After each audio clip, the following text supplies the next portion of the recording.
Fun fact: there is no country in the world that has never been colonized, either from Romans, Greeks, Vikings, the Mongol or the Mongols. Even in Africa, there were colonial and tribal expansions of Bantu, Nilotics and many more. In the last video on why Africa was poor, I tried my best not to address the myth that colonialism doesn't stop a country from developing. And the problem with such myths and other myths that I'm going to address is that they are complicated and people try to oversimplify by cherry-picking a few countries as the basis of their argument. But let's debunk the most common ones.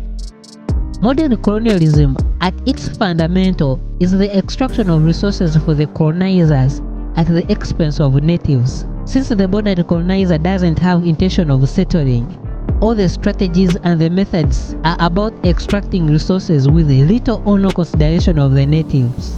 And this has effects on the three elements I talked about in the aforementioned video. 1. Access to capital, 2. Demography, and 3. On land. Let's begin by demography. I mentioned that the 19th and the 20th century colonialism had brought diseases and massacre on Africans. If you compare it to Asians had been in contact with Europeans since old days with the Silk Road and the Indian Ocean trade routes. So the diseases Europeans had were not new to native Asians, and their bodies had already developed immunity of these diseases compared to Africans. 2. The colonialists divided Africa according to their needs, and this dividing put Africans with so different history, culture and everything together, and those with the same culture and history were separated. 3. The most common weapon the colonialists had was divide and rule. They supported minorities over majorities, and when the time for independence came, these abnormalities were not addressed, and this opened Africa to conflicts, wars and genocide that further weakens the Africans and also kill a lot of people. And yes, I explained the importance of having a large and strong population on the economic development. On the issue of land specifically, I want to talk about white settlers and the Indian problem. Most of the land in Africa was communal, so no single person owned land, but white settlers came and took this land with the disregard of this communal ownership. And also Indians who came as indentured servants for the construction of colonial infrastructures were given free land, the land that Africans owned communally for centuries. And today, this land has caused millions of problems in Africa. Let me read the quote from the book called The Mystery of Capital: Why Capitalism Triumphs in the West and Fails Everywhere Else, by Hernando de Soto. On how land is important for economic growth and the myth of capital, he writes, "What the poor lack is easy access to the property mechanism that could legally fix the economic potential of their assets, so that they could be used to produce, secure, or guarantee greater value of the expanded market. In the West, every asset, every piece of land,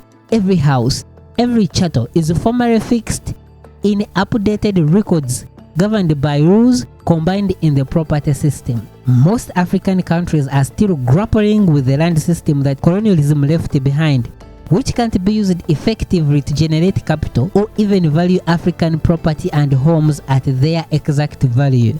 And speaking of infrastructure, most that was constructed was connecting colonial posts like mines, cash crop sites and white settler sites. And that today is the reason why most of the colonial infrastructure is dilapidated and not in use, for the fact that they were not meant to serve Africans, and the African states were starved of this much needed infrastructure. On the issue of capital and money, all colonies were using the monetary system of the colonizers. This has its own issues and complications that I can't cover now, but in later tutorials. But let's first see where Africa is today. And we continue with the monetary system. Most former French colonies are tied to the CAF system that is from France. Any country that opposes the system faces consequences. That's why 80% of all countries in Africa that faced a coup d'etat since 2010 are former French colonies. Wonderful Production has a better video explaining this topic. I will link it to make sure that you check it to see what I'm talking about. Most African countries are forced to engage in growing and exporting cash crops like coffee, cocoa, tea and sugar, and more. I said forced, yes, because no African country has the freedom to determine the prices of these crops. Loans and aid from the West to Africa also covers these in terms and conditions. You have to be growing a cash crop to get some loans or aid. And keep in mind that African food like maize, beans, peas and more are not allowed to be exported, or at the most cases over-restricted. Don't forget that it is impossible to get a loan from the West when you want to invest in growing food crops. Wars. Most of Africans are facing political instabilities as a result of the issues that colonialism did.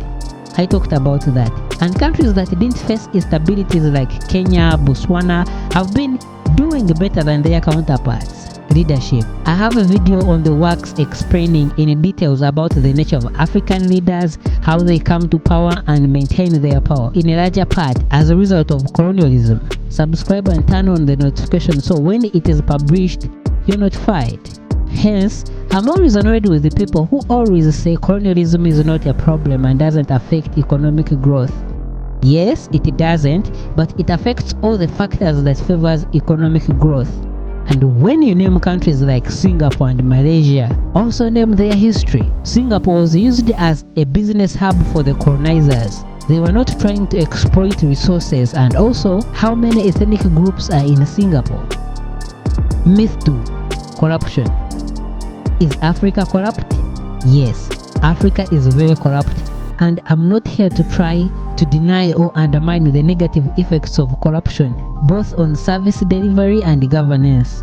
I just want to give you a different perspective on the corruption and why it is always used as an excuse. Most Africans hate corruption and are actively fighting it. We have examples like Sebes Jones. Young Africans are at the front line of this fight, but we are losing. The problem is still from the West. They like pointing fingers, yet they are the cause themselves. The 5 most corrupt African leaders were and are being sponsored by the West.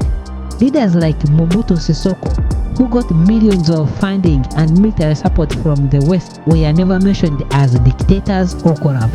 It took the efforts of the citizens to arm themselves and fight because this was the last resort. This has left DR Congo in a conflict zone up to now.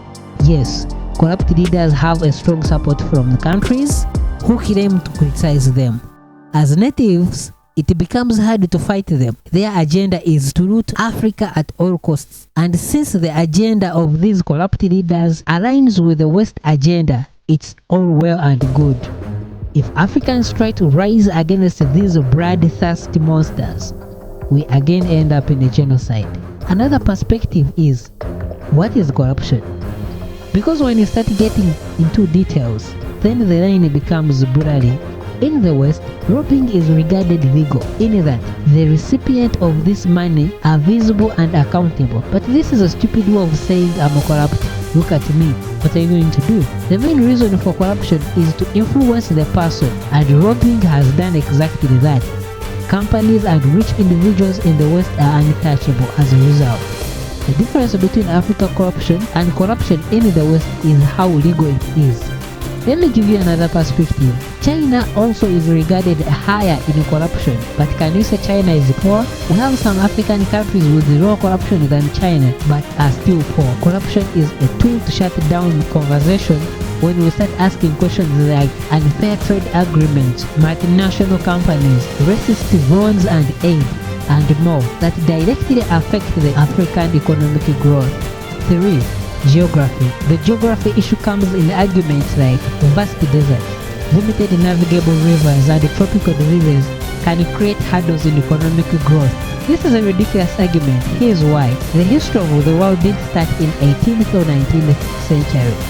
That is the only West-based history. Europe had navigable rivers, no deserts, and good geography since history. But for the most part of history, it was poor. The economic development of Europe started when they came to Africa, stole slaves who brought labor to the new lands. Both the stolen lands and slaves made goods that they sold to the thriving population that Europe had after recovering from Black Death. The capital generated from this market was used in research and development. This led to what is now known as Industrial Revolution. The Industrial Revolution that led to the mighty West is now. This is a blueprint for economic growth. Population for labor and market, which brings capital. Capital brings technology and hence development. The Romans, the Greeks, ancient Chinese, Indians all developed due to the thriving population of that time. This civilization brought technologies like writing, gunpowder, ships, and trade that Europe used to start their own civilization. I always laugh when some Western people go to the extreme of explaining why Africa is poor, that Africa lacked writing system. That's why knowledge wasn't available for them, yet at the same time they forgot that the West is using the writing system from both North Africa and Asia. See this example. Mali Empire was in the middle of the desert, but it became one of the mightiest empire and the richest in Africa and the world. Reason, Mali had a population boom, and the rest was history. Mali solved its own problems by establishing trade routes through deserts using camels, horses, and everything. Mali Empire perfected metallurgy techniques, particularly for iron and gold. This was crucial for the development of tools, weapons, and ornaments. And later, these ornaments and art pieces and more valuables were stolen, looted, plundered, shackled, and pillaged by the British, French, Germany, and every colonialist. And by the way, if there is anyone from the West watching this video, whenever you go to your fancy museums and see that stolen African piece, always remember that civilization didn't start in the 18th century, and also that population is the most important factor in economic growth and civilization. The success of Mali Empire led to the emergence of other empires and civilizations like Songhai Empire, Canebun Empire, Mosi Kingdoms, Hosa Kingdoms, and all other good things in Africa. But here is the fact that you don't see. All these civilizations, kingdoms, started to decline and die out as slavery started to boom. Slavery took away the population, and this empire didn't have any other labor or market to develop capital and advance their innovations. They also lacked manpower for defense, which up to now is visible throughout Africa. The argument of geography largely comes from the book written by Thomas Sowell called Basic Economics. But don't forget that Thomas has never stepped a foot on Africa. The point I want to express is that geography is just a challenge, and with enough manpower, capital, and innovation, we can overcome all these challenges with enough capacity. We can have railways that connect Africa from port to port, highways, airports, and whatnot. These are the myths they use to argue why Africa is poor. The whole reason I called these challenges myths is that they are not factors of economic growth. They are just challenges that we can solve. Other challenges you shall hear that they will be using in arguments include conflicts, diseases, brain drain, weak governance, and more. All these challenges can be easy to solve with enough human and capital.